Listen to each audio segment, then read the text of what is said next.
সৃষ্টি করলো? এর জবাব চাই। আর দ্বিতীয় প্রশ্ন করেছে যে তুমি শিষ্যকে, যাকে তুমি আশীর্বাদ দিলে, দীক্ষা দিলে, তাকে তুমি কেন বধ করলে? এই জগতে গুরু যারা, শিষ্যের কাণ্ডারি তারা।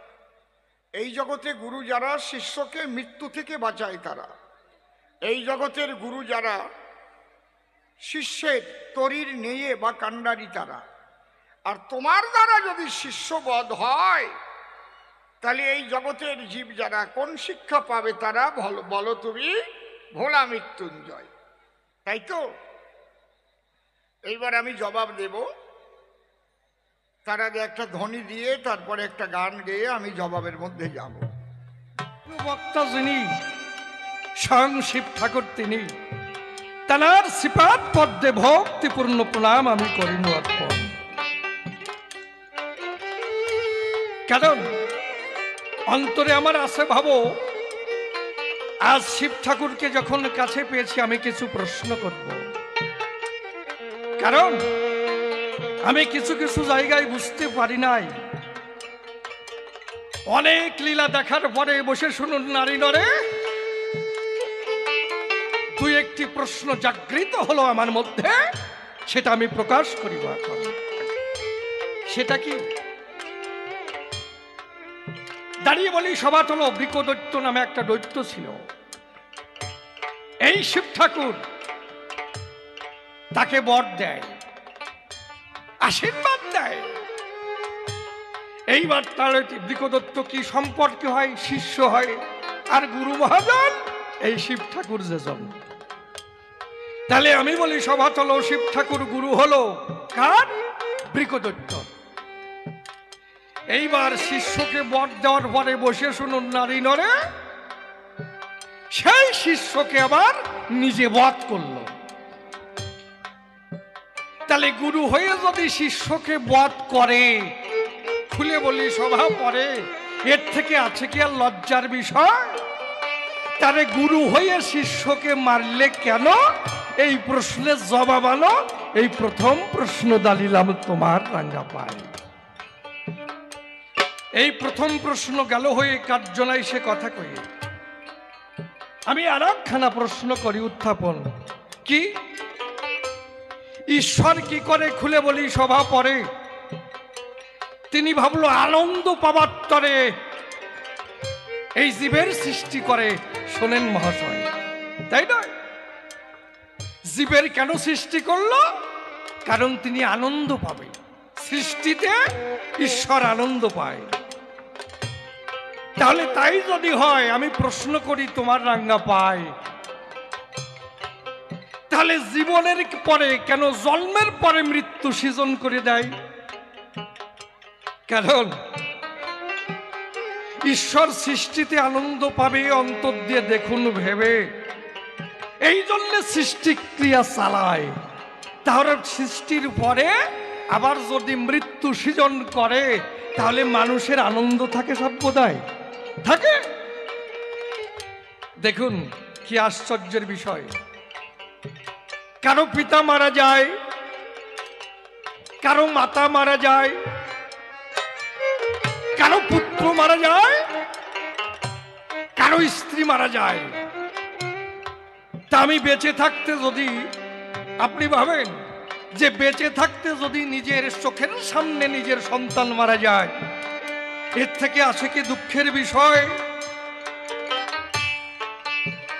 তাহলে মাতা মারা যায়, পিতা মারা যায়, নিজের স্ত্রী মারা যায়, অকালেই ঝরে যায়, তাই না?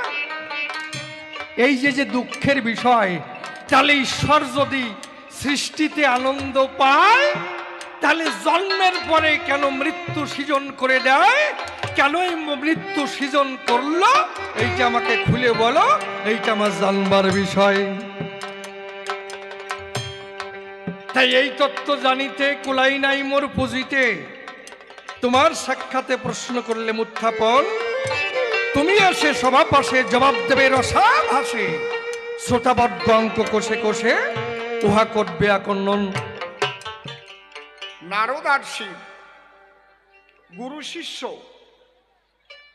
কি সম্পর্ক থাকতে হয়। আজকে শিব হয়ে শিষ্যকে কেন নিধন করতে বাধ্য হলো, আজকে আলোচনার বিষয়। হরি বল। ও গুরু, গুরু তোমায় আমি চিনলাম না, সাধন ভজন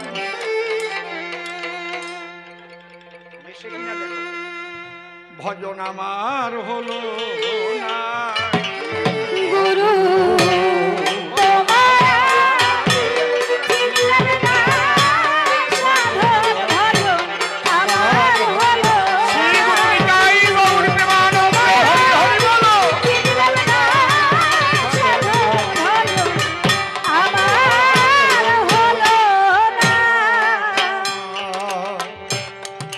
একদিন দুই নয়নে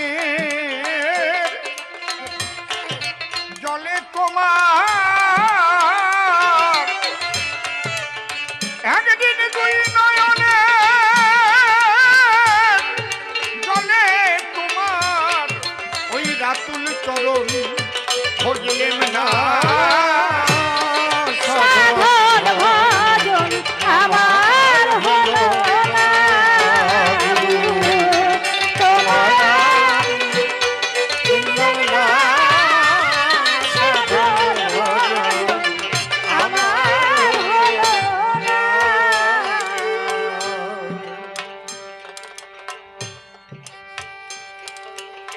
রাধা কৃষ্ণের যুগল পদ্ম হৃৎপদ্মে করে আরাধ্য শুদ্ধ চিত্তে প্রণতি জানাই। সাধুগুরু বৈষ্ণব হেরি আর যত পুরুষ নারী আমার ভক্তিপূর্ণ প্রণাম গ্রহণ করিবেন সবাই। আগে স্মরণ করি পরমেশ, যার গুণ বর্ণিয়া শেষ বেদে করতে নারে, স্মরণ দিলে যার পায়ে ব্যাঘাত বিঘ্ন দূরে যায়, বারে বারে নমস্কার করি তারে। পরে বন্দি মায়ের চরণ, যে পদ বিপদ হরণ, ভবসিন্ধু তরণের একমাত্র উপায়, যে পদ ভাবিলে পরে আপদ হরে বিপদ হরে, জীবগণে ধ্রুব মোক্ষ পায়।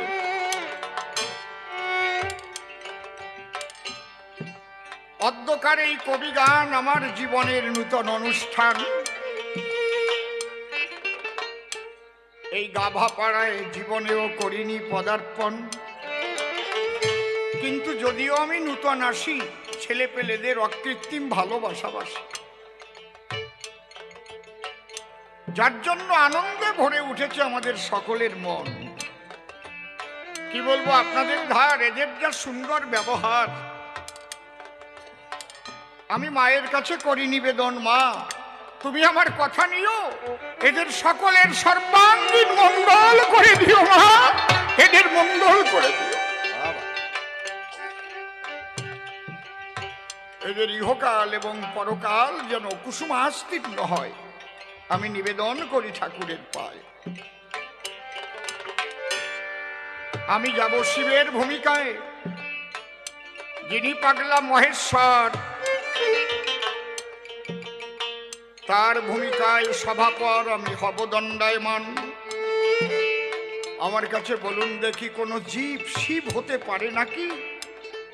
তলে জীব আর অটলে শিব, সাধুরা দিয়েছে সমাধান। আমার আছে টলাটলি, আমার আছে গলাগলি, আর টলাটলি গলাগলির ঊর্ধ্বে পাগলা ভোলানাথ ঈশান। আমি যাব তার ভূমিকাতে, আগে প্রণাম করি জোড়ো হাতে। হে পাগলা ভোলানাথে, গ্রহণ করো আমার হৃদয় আসন খান। আমি তার উপরে দিলাম ভার, তারে করলাম কর্ণধার। কাব্য সিন্ধু হব পার, অন্তরের একান্ত আকিঞ্চন। এইবার নিজ নাম পরিহরি হব শিব ত্রিপুরারি। বিপক্ষে নারদ ঋষি দিয়েছে দর্শন। সে প্রথম প্রশ্ন করেছে দান, তুমি ভোলানাথ পাগলা ঈশান। गुरु होये शिष्य के बध करिले केन? आज 2 क्वेश्चन हुआ। शिव ठाकुर को नारद वो प्रश्न किया, ये तुम गुरु होकर क्यों शिष्यों के वध किया? वो जो वृकोदत्त था उसको मारा था ना शिव ठाकुर। ये प्रश्न नारद मुनि शिव को पास किया। अभी हम उसको जवाब करेगा। একটু বুঝিয়ে দিলাম, আমার তো ভালো হয় না। ওই সাম Bangla some English mother mother ট্যাংরা ফিস। নারদ মন দিয়ে করিও শ্রবণ, গুরু শিষ্য কেমন?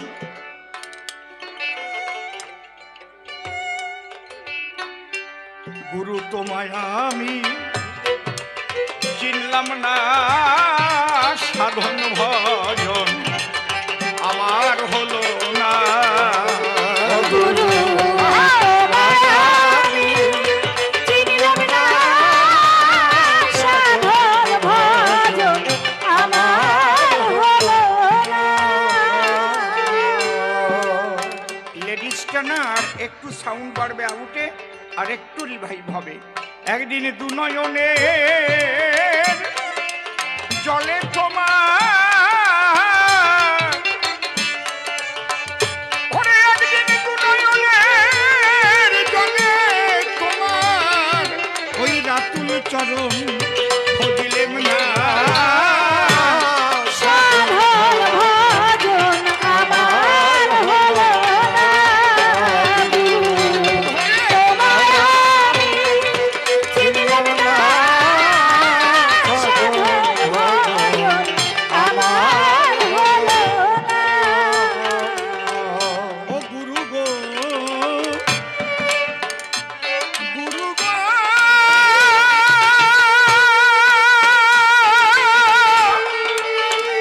গুরু গো, গুরু গো, আমি পেয়েছি এই মায়ার সংসার অসারকে, তাই ভেবেছি সার। সেই ভব পারে চিন্তা করলাম না,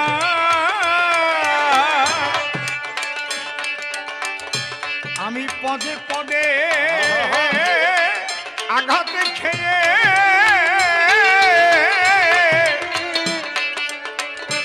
ওরে আমি পদে পদে আঘাত খেয়ে তবু মনের ভ্রান্তি গেল না।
তারাই করে এই ঘরে চোরা কারবার, দল বেঁধেছে ওরা 6 জনা।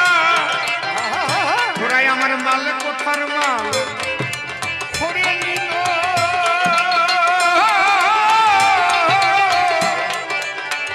ওরাই আমার মাল কোথার মাল করে নিল, আবার আমায় দিল জেলখানা। সাধন ভজন আমার হলো না।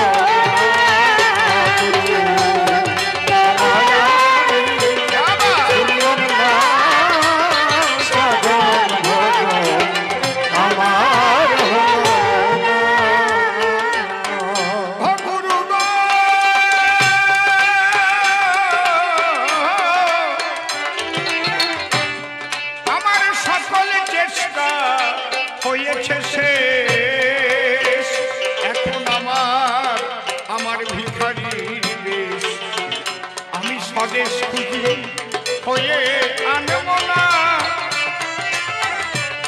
আমায় প্রতিদি বলে উদ্ধার করো, অধম সিংহের প্রার্থনা। আমায় প্রতিদি বলে ধার করো অসীমের প্রার্থনা। আমায় প্রতিদি বলে উদ্ধার করো সিংহের প্রার্থনা। হরি হরি বলো, হরি বলো। আমায় প্রতিদি বলে উদ্ধার করো সিংহের আমায় প্রতিদি বলে উদ্ধার করো সিংহের আমার মতো আর পথে যাই রে সিংহের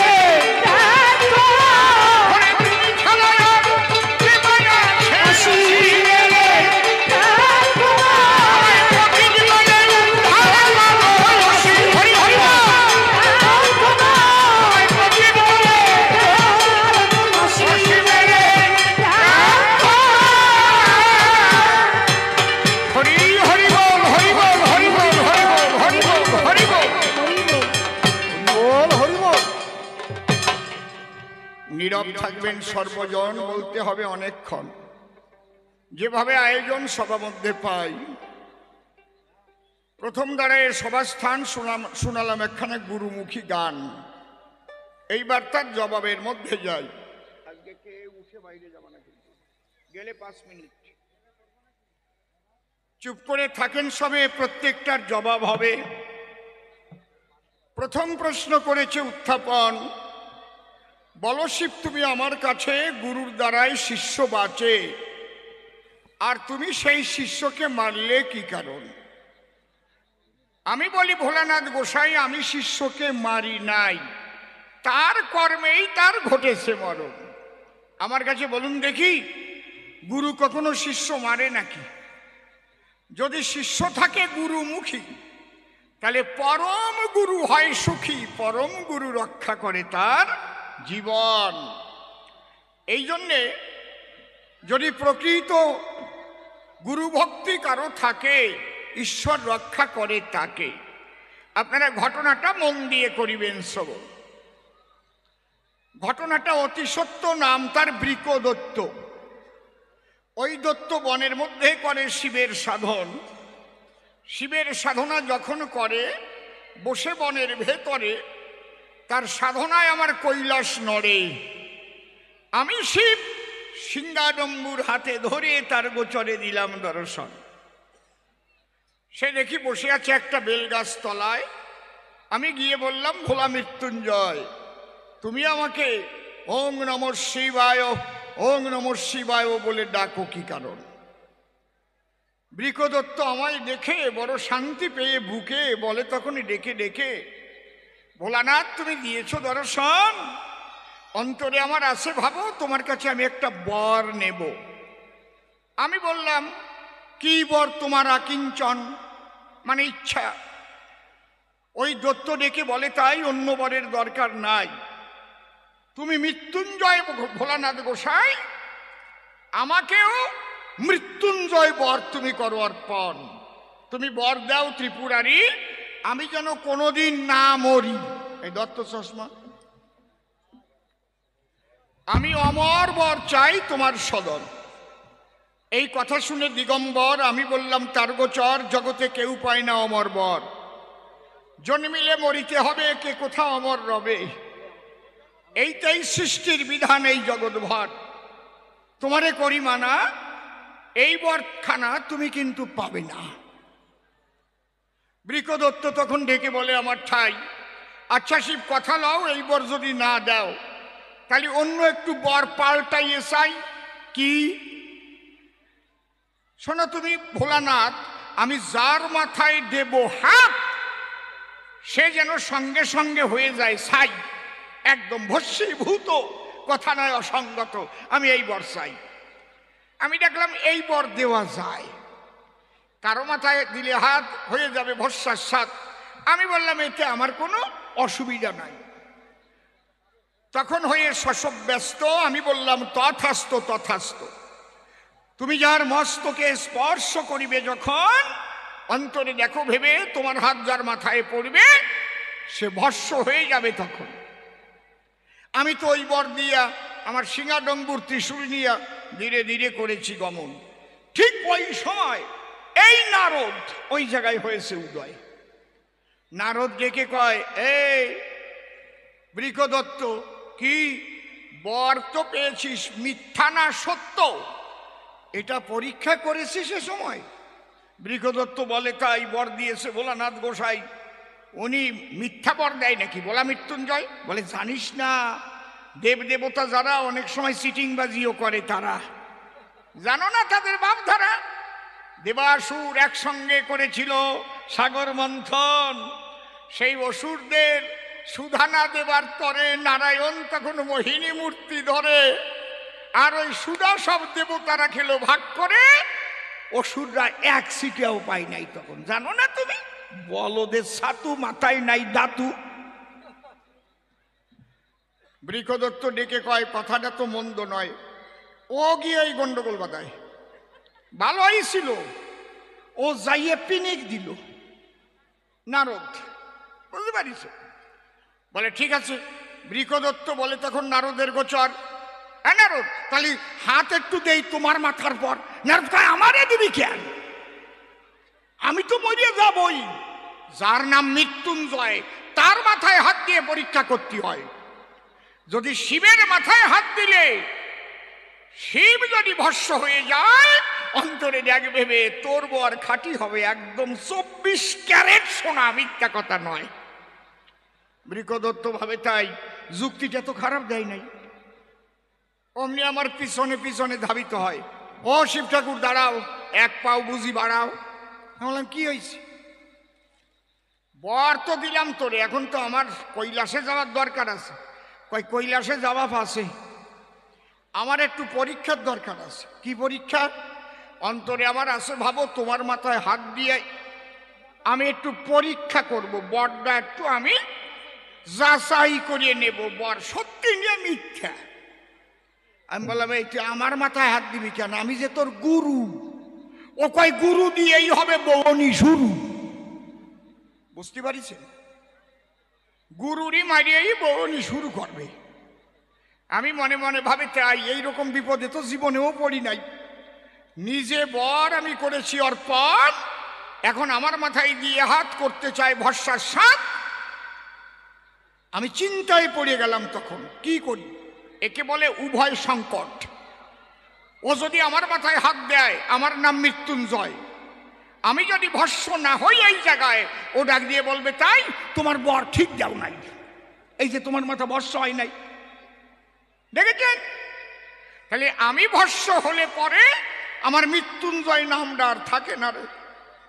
উভয় সংকট বলে রে। আর একটু ব্যাখ্যা করে বলি আপনাদের ঠাই।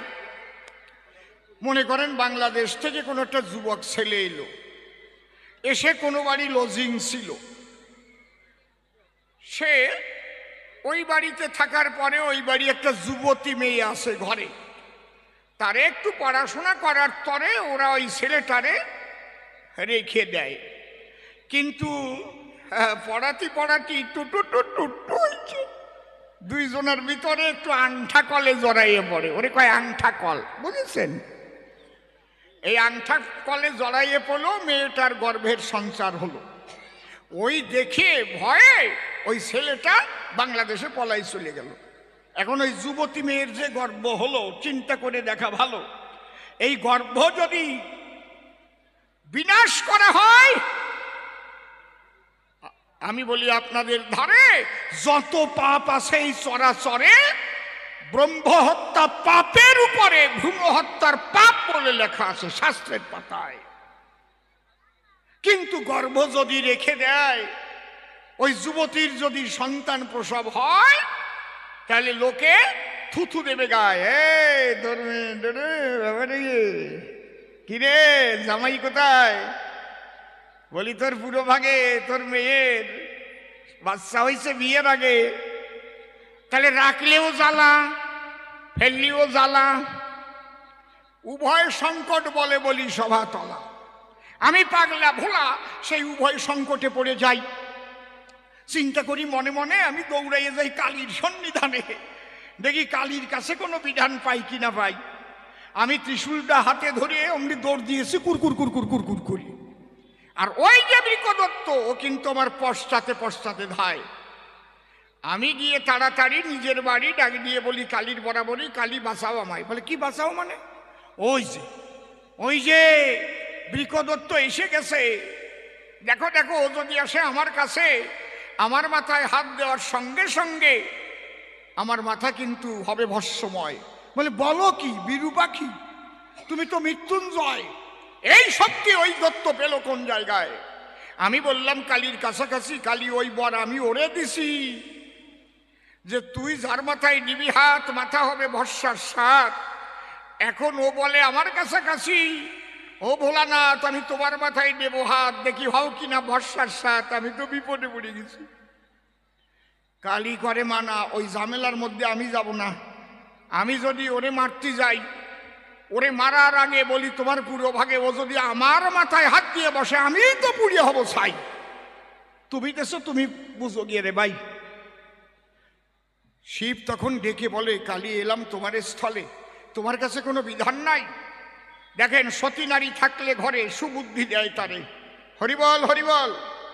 এই জন্যে সতী নারী সবার ভাগ্যে জোটে না মশায়। স্বয়ং পার্বতী তিনি হলেন পরমা সতী। এই কথার মধ্যে দিয়ে একটা কথা আমার মনে পড়ে যায়। সতী নারী থাকলে ঘরে সুবুদ্ধি দেয় স্বামীরে, আর অসতী যদি কেউ আনে বিয়ে করে, অসতী ভাবে ও শালা যেন তাড়াতাড়ি মরে। বুঝতে পারছেন ব্যাপারটা কি? আর সতী নারী চিন্তা করে বেঁচে থাকুক আমার স্বামী, যেন শাখা সিঁদুর নিয়ে যেতে পারি আমি। এই চিন্তা করে সর্বক্ষণ। ঠিক না বে ঠিক? ঠিক তো নাকি? বসে শোনেন জ্ঞানী দল। কালী তখন ডেকে বলল তুমি আমার কথা লও, সোনার কাশি ত্যাগ করে মনোপায়ন এক করে জীবন ভরে যার গুণগান গাও। শোনো সেই ত্রিপুরারি তোমার গুরু হলেন স্বয়ং হরি।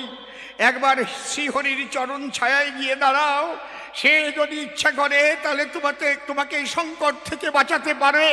গুরু ছাড়া গতি নাই এই বসুধায়, প্রেমানন্দে হরি বলে যাও গুরুর চরণ তলে, দেখবে গুরু রক্ষা করিবে তোমায়। এই কথা যখন দিল বলে আমি তাৎক্ষণিকভাবে এলাম চলে, যেখানে আমার স্বয়ং হরিকৃষ্ণ দয়াময়। আমি তার কাছে গিয়ে দাঁড়াই, করজোরে বললাম তাই ঠাকুর আমি পড়েছি বিরাট সমস্যায়। কি? এ কথা অতি সত্য আসিতেছে বৃকদত্ত, দেখো হয়েছে কেমন উন্মত্ত।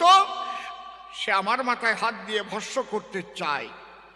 কৃষ্ণ তখন ডেকে বলে এই শক্তিও কোথায় পেলে? আমি বললাম আমি ওকে বর দিয়েছিলাম তুষ্ট হয়ে ওই দুষ্টের সাধনায়। ও ডেকে বলেছিল আমার ঠাই আমি এই বর চাই, আমি হাত দেব যার মাথায়, এই বর দাও ভোলানাথ যেন সে হয় ভস্মার সাত। আমি তো এই বর দিয়েছি সেই জায়গায়, আমি দিলাম তারে বর। ও বলে এখন আমার গোচর হাত দিয়ে আমার মাথার পর আগে আমাকে ভস্ম করে তারপরে পরীক্ষা করতে চায়।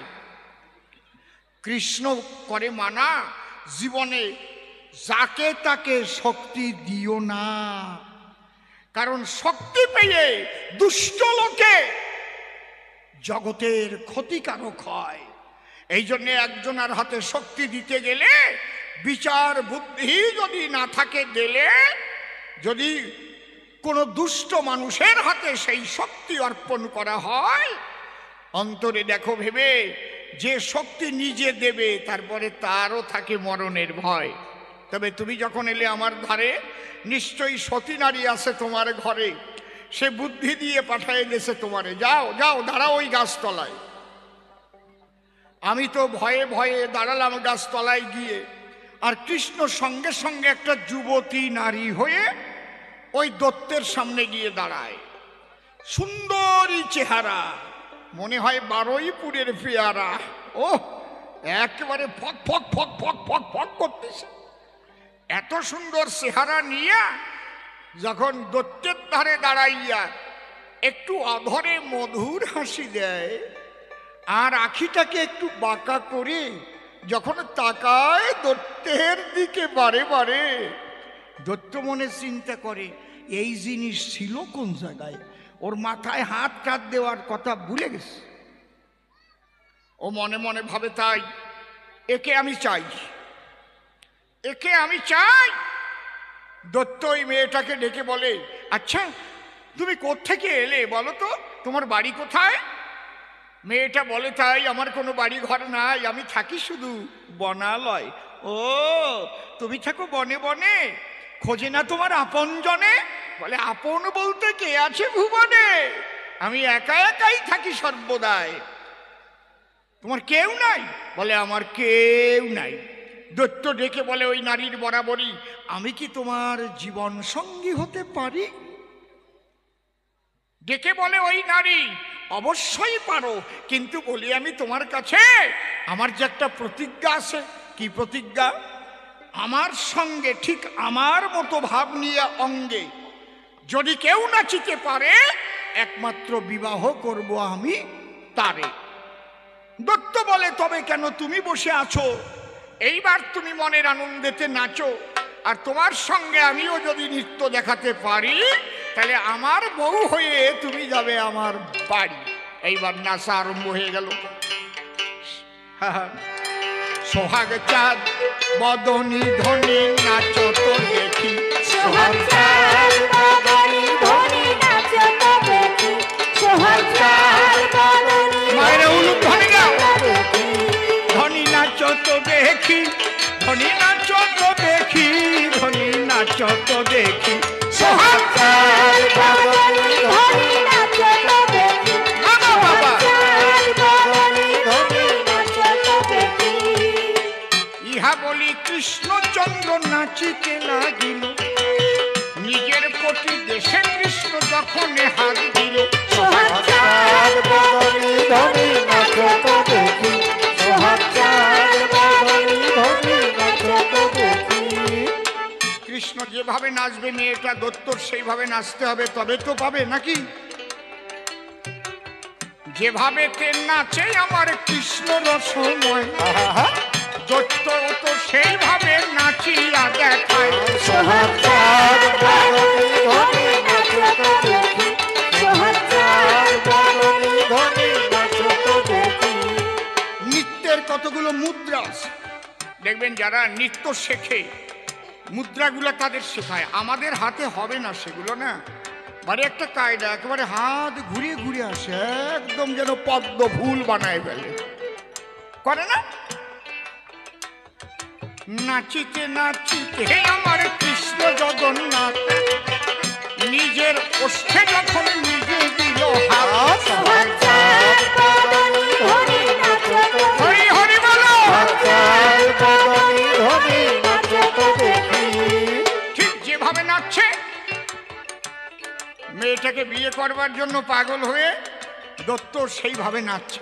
তো দৈত্যের তো তাল নাই, অসুস্থ, ও বেতালে নাচে।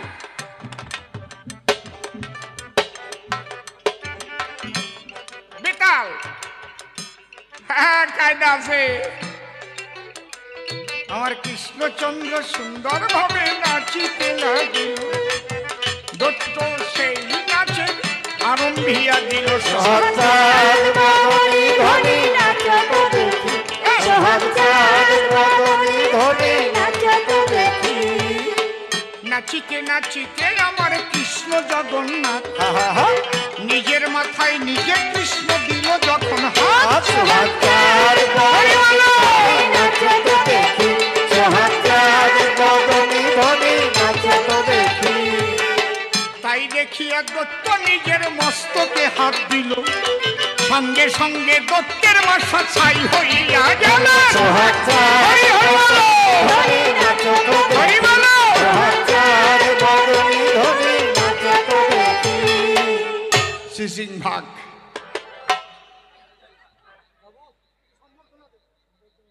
মারা, আমি গিয়ে ডেকে বললাম, হে কৃষ্ণ অনচোরা, তুমি আজ আমাকে জীবন করলে দান, অন্তরে দেখো দেখি এই উভয় সংকটের মধ্যে আমি কি করে বেঁচে থাকি। তখন বারে বারে বলে নাকি কৃষ্ণ ভগবান, খবরদার করিমানা না বুঝে এইভাবে কিন্তু কাউকে শক্তি দিও না। তাহলে আমি মারলাম না নিজের কর্মে মরল, লোভে মরল? আপনারা কন কি আমি মারলাম? কি কথা কন? আমি নিয়েছিলাম গুরুর আশ্রয়, উভয় সংকট থেকে কি করে বাঁচা যায়। আমার গুরু একটা সুন্দরী মেয়ে সাজ সেজে দত্তের নিকটে যখন গেল কৃষ্ণ রসরাজে, দত্ত ওই সুন্দরী দেখে পাগল হয়ে যায়। বা বা বা কাহা से आया, बहुत बढ़िया, ये हमको चाहिए। देखिए कायदा से। তাহলে ওই যে দত্ত মরে, ও তো নিজের লোভের তরে। ওই যে দত্ত মরে, মারতে চেয়েছিল নিজের গুরুরে। এই জন্যে যে যেমন কর্ম করে আসি এই চরাচরে কর্মফল সে ভোগ করে সর্বদাই। ওই দেখো কুরুক্ষেত্রে যারা ছিল কর্মফলে মারা গেল। কর্মের জন্যই কিন্তু মানুষ ভালো মন্দ হয়। এই কর্মের জন্য মানুষ জুতোর বাড়ি খায়, আবার এই কর্মের জন্য মানুষ ফুলের মালা পায়। পরিষ্কার জবাব দিয়ে গেলাম তোমায় বুঝাইয়া। এইবার আসো, সম্বর্ধনা দিয়ে যাওয়ার সময়। এই জন্ম আর মৃত্যুর মধ্যে দিয়েই তো সৃষ্টির ভারসাম্য রক্ষা হয়। যদি শুধু জন্ম নিত আর না মরিত, তাহলে বুড়োর দলের কি হতো? এই বুড়োগুলো দিয়ে একদিন বিচলির পালা দিত। কোন বুড়ো বুড়ির মনে হয় না যে আমি আবার যুবক যুবতী হব? সবার মনে হয়। তাই যদি না হতো তাহলে পাকা চুলে কি কলপ লাগাতো বিউটি পার্লারে গিয়া। কত বুড়ি সেখানে সেজে গুজে আসে যুবতী সাজিয়া।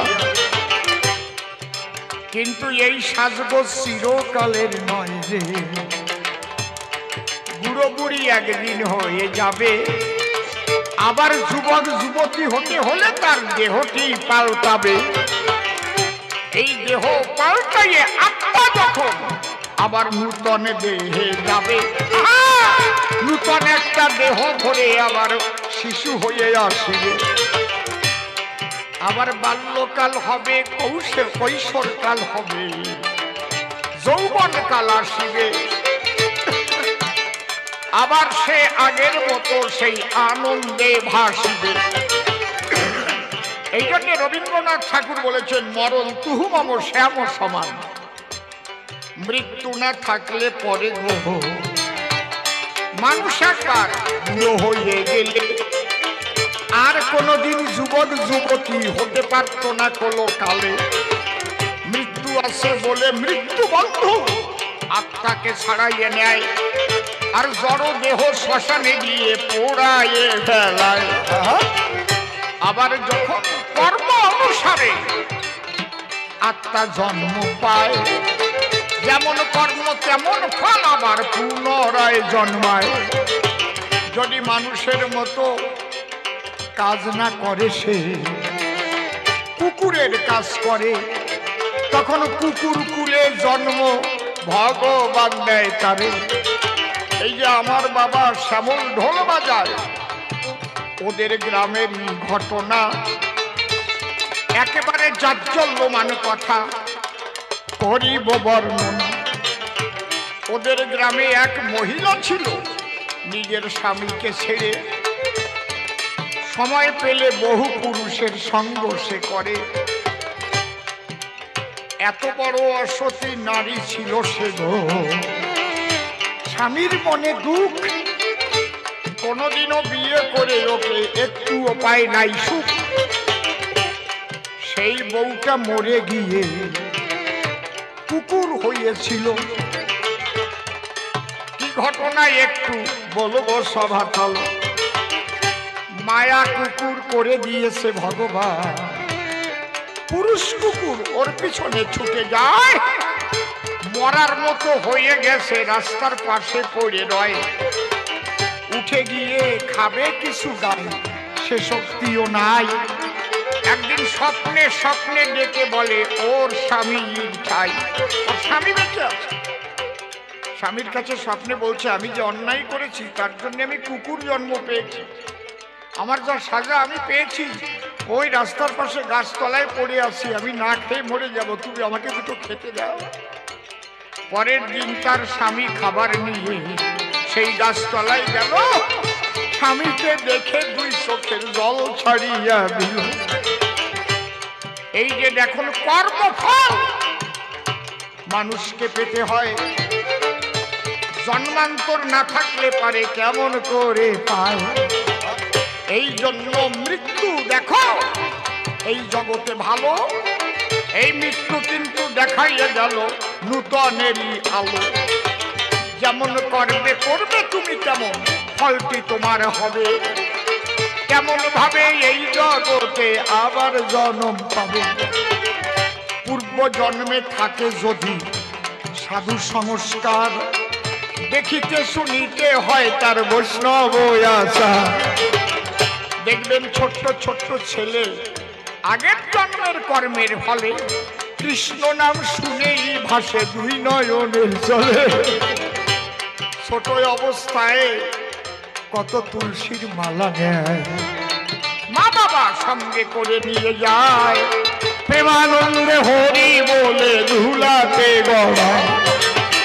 আবার অনেক বুড়ো আছে দেখবেন নাম কীর্তন যেটা হয় তার পাশে গিয়ে বসে বসে ওই কয়েকজন তাস খেলায়, কারণ ও কোনোদিন নাম ভালোবাসে নাই, আগের জন্মে মহাপাপ ছিল, এবার জন্মে আবার যে অপরাধ করে গেল।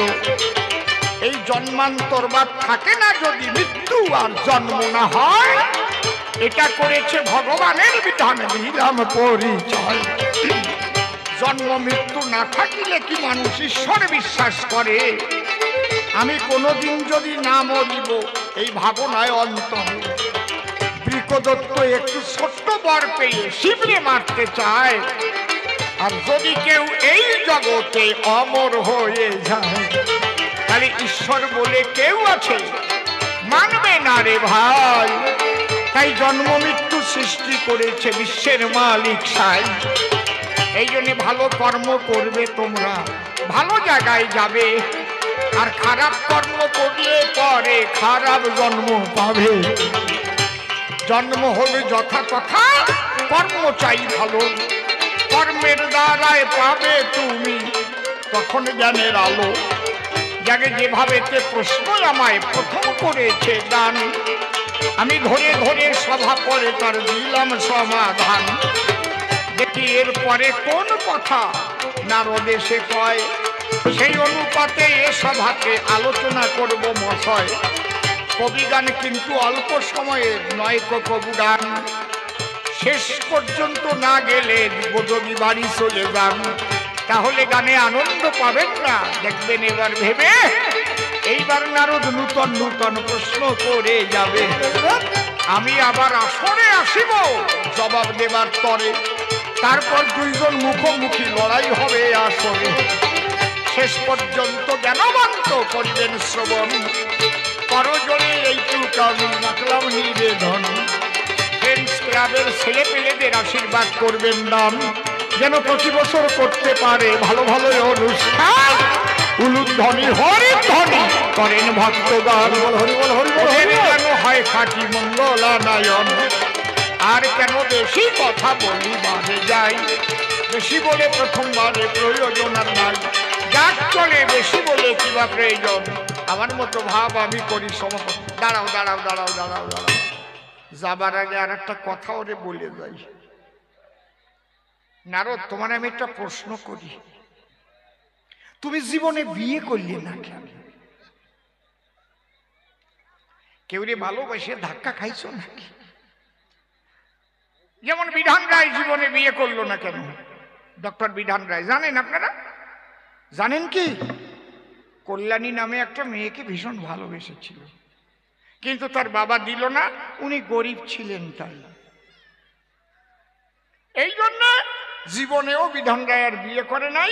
কল্যাণীর স্মৃতি রাখবার তরে এই কল্যাণী শহর দিয়েছে গড়ে, সেই কল্যাণী এই কল্যাণীর ভিতরে। নারদ, তুমি যে বিয়ে করো নাই, ব্যাপারটা কি শুনতে চাই? তোমারে কেউ ল্যাং মারিছে নাকি?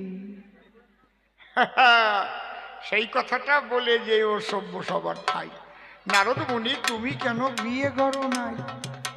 ভক্তবৃন্দ তোমার কথা করিয়া শ্রবণ, সকলের মনে হবে আনন্দবর্ধন। বিয়ে করলে তোমার দ্বারা ছেলে মেয়ে হতো, সাধুর দ্বারায় আরো কত সাধু জন্ম নিত নাকি? আর বিয়ে না করে তুমি হাতে নিয়ে বিনা এইভাবে ঘোরাফেরা তুমি করো কিনা? তার চাইতে বিনা নামে একটা মেয়ে তুমি যদি ভালো করে তাকে করতে বিয়ে, তাহলে তোমার দ্বারা সাধু গুরু জন্ম বটে হতো, জগতের লোক তো একজন ভালো মানুষ পেত নাকি?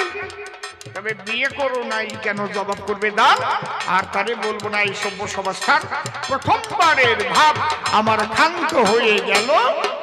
জয় জয় রাধা কৃষ্ণ।